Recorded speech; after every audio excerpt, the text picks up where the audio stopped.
começar fazendo tudo sem ter a disciplina para aquilo, sem dúvida, é um dos principais erros. Então, o grande segredo na hora de se produzir um conteúdo é falar sobre aquilo que as pessoas estão pensando, estão procurando, mas não exatamente da forma como elas pesquisam na íntegra. As pessoas compram pela emoção e justificam com a razão. Então, esse é o principal ponto, fazer basicamente um entendimento. O que esses dados estão me dizendo? O que eles dizem sobre o meu negócio? Será que eu tenho que aumentar a minha quantidade de clientes ou será que eu tenho que aumentar a minha conversão?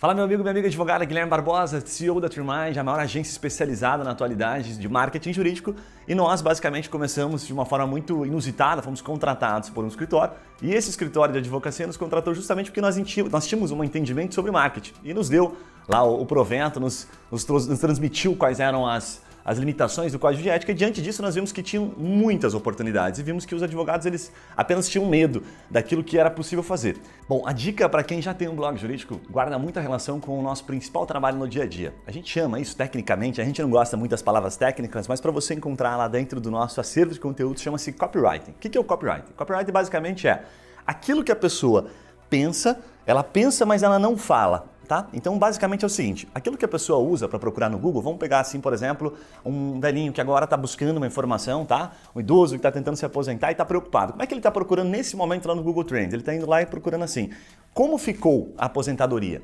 É desta forma que ele está procurando. E aí, onde é que vem o copywriting? Quem pergunta como ficou, está com anseio de entender, puxa vida, mas o que aconteceu? O que vai acontecer? Será que eu vou conseguir me aposentar? Será que eu vou conseguir o valor que eu tanto sonhei? Será que eu vou ficar sem aposentadoria? O que vai acontecer? Será que eu vou conseguir ajudar os meus netos? Será que eu vou conseguir morar na mesma casa? Será que eu vou conseguir morar na praia como eu queria?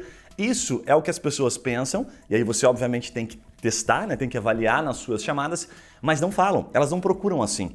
Então o grande segredo na hora de se produzir um conteúdo é falar sobre aquilo que as pessoas estão pensando, estão procurando, mas não exatamente da forma como elas pesquisam na íntegra. São os medos, são os prazeres, né? No final das contas, no mercado jurídico, ou você vende medo, você resolve um problema, né? Então você resolve um problema que a pessoa tem efetivamente na empresa, previdenciária, etc. Ou você gera prazer, ou você gera uma expectativa de ele ter um recurso em função de uma multa, em função de uma restituição, qualquer coisa nesse sentido, obviamente, tá? Então isso faz toda a diferença na hora de se comunicar, é falar da emoção. A emoção conecta as pessoas e não a razão. As pessoas compram pela emoção e justificam com a razão. Então esse é um principal ponto e aliado a isso, obviamente, né, para você fazer uma boa técnica de copy, você tem que fazer um conteúdo pensando que você está indicando para sua tia. E para vender para sua tia, você certamente não vai falar juridiquês, você não vai falar no final do conteúdo que é para ela te ligar, para ela marcar uma reunião contigo, você vai se colocar de maneira extremamente familiar, dizendo, olha, qualquer dúvida, tia, por favor, não deixa de me ligar. Então, quanto mais amigável, quanto mais o cliente perceber essa conexão, sem dúvida o seu conteúdo vai atingir. Agora, quando o conteúdo está cheio, carregado de segundas intenções, com aquela intenção de trazer o cliente para a reunião para entregar um pouco mais de informação, naturalmente você tende a não se conectar e não gerar resultado a partir disso. O primeiro erro que eu considero principal é acreditar que é muito rápido.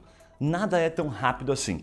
E o segundo erro que eu considero é quando o advogado ele vai começar e começa querendo fazer tudo. O cara não tem nada, ele começa querendo fazer conteúdo, fazer YouTube, fazer Facebook, Instagram, sabe? Ele quer fazer tudo. Então começa primeiro tendo disciplina, começa fazendo o básico bem feito. Então se você tem familiaridade com a câmera, começa fazendo uma gravação de vídeo bacana, começa focando no YouTube, dedica-se para aquilo, melhora o seu trabalho naquilo, melhora a sua performance, depois você passa para outras plataformas.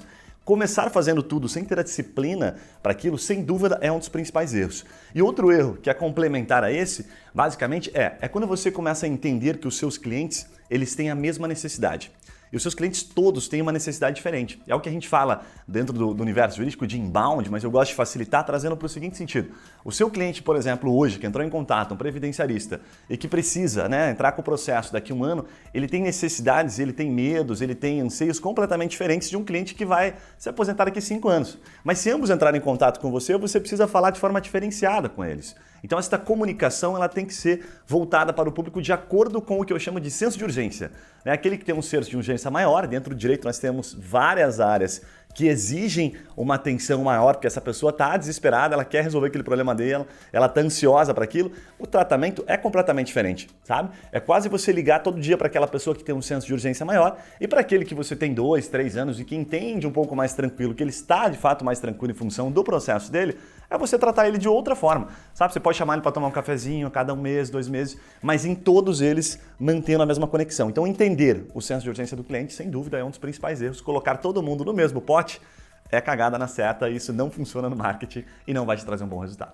Bom, a minha ideia de estudar inteligência analítica partiu basicamente de um entendimento anterior ao marketing jurídico, em que eu comecei a olhar os números. Quando você começa a enxergar os números são basicamente o seguinte: o número mais simples que tem hoje no seu escritório, ele faz toda a diferença. Exemplo, quantas pessoas ligam para você mensalmente? Quantas pessoas pedem orçamento?